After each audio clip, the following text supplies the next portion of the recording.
O que eu mais falo aqui com vocês é de doutrina católica.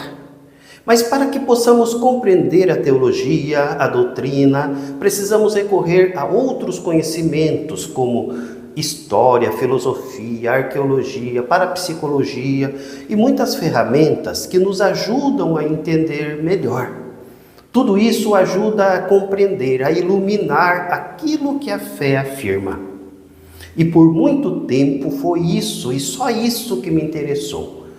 Quando o assunto era Jesus de Nazaré, eu olhava principalmente para o Jesus histórico, o que a academia diz, o que os estudiosos concordam, o que pode ser analisado com as ferramentas da história. E existe um ponto de consenso importante. Eles concordam que Jesus existiu realmente, mas alguns acontecimentos ligados a Jesus fogem completamente do tipo de explicação comum da história. E nenhum é tão debatido quanto este, a ressurreição. Só que aqui tem algo curioso. A ressurreição não é difícil só de acreditar, ela é difícil de explicar, mesmo para quem não acredita. E foi isso que começou a me intrigar. Porque quando você analisa com calma, nenhuma dessas explicações alternativas resolve tudo de forma completa. Vamos começar pelo básico. Os primeiros cristãos afirmavam algo muito específico, que Jesus morreu e foi sepultado e depois apareceu vivo. E isso não era simbolismo. Eles afirmavam, nós vimos. E aqui entra um ponto fundamental. Essa crença não surgiu séculos depois. Nas cartas de Paulo de Tarso, escritas cerca de 20 anos após a morte de Jesus, já encontramos uma fórmula bem definida, que ele morreu, foi sepultado e ressuscitou. E apareceu a várias pessoas. E Paulo diz algo ainda mais impressionante, que ele recebeu essa tradição. Ou seja, isso já circulava há muito tempo antes de Paulo. Agora começa o desafio.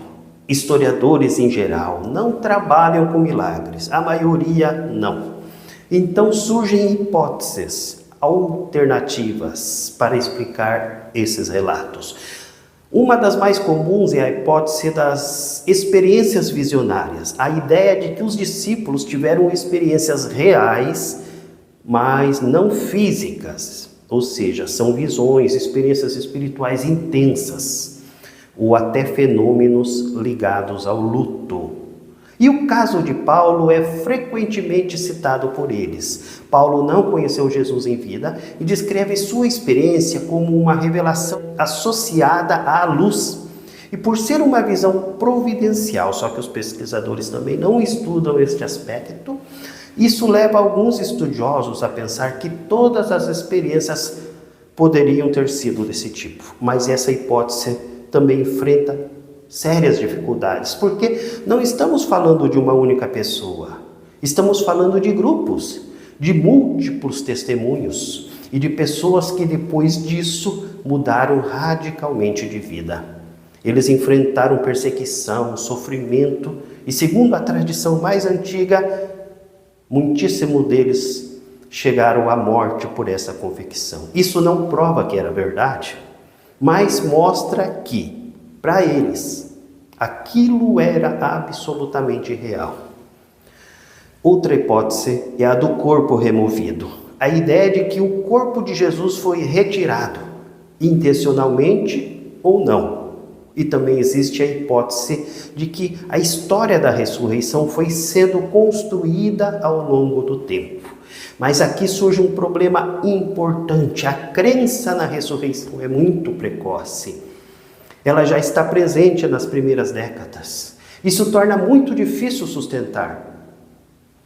É difícil sustentar que seja uma lenda. Então surge uma pergunta inevitável.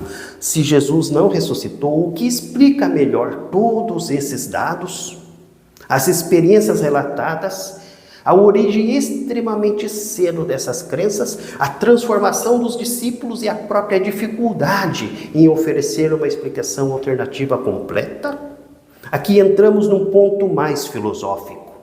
Não se trata só de perguntar, isso pode acontecer, mas sim, qual hipótese explica melhor o conjunto dos fatos? E toda hipótese tem um custo. Se você aceita a ressurreição como um evento real, precisa aceitar o sobrenatural. Mas ao mesmo tempo, muitas peças se encaixam de forma direta.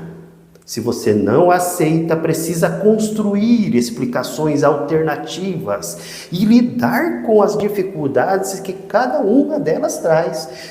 E nenhuma resolve tudo perfeitamente. Há ainda outro elemento interessante. As escrituras do Antigo Testamento, escritas muitos séculos antes de Jesus nascer, apresentam expectativas sobre o Messias, o local do seu nascimento, detalhes da sua vida, seu sofrimento, sua morte. Para a fé cristã, esses textos ganham pleno sentido em Jesus. Do ponto de vista histórico, isso não funciona como prova direta, mas revela uma coerência teológica impressionante ao longo do tempo. Então chegamos ao ponto final. A ressurreição não é apenas uma questão de fé cega, ela também não é uma conclusão puramente científica. Ela está no cruzamento entre história, filosofia e fé. E diante disso, cada pessoa precisa fazer uma escolha interpretativa. A minha é esta. Entre todas as explicações possíveis, a que mais faz sentido, inclusive o Sudário de Turim, e a que melhor integra todos esses elementos que falamos, a mais simples e mais radical. Jesus realmente ressuscitou. Aleluia! Até mais!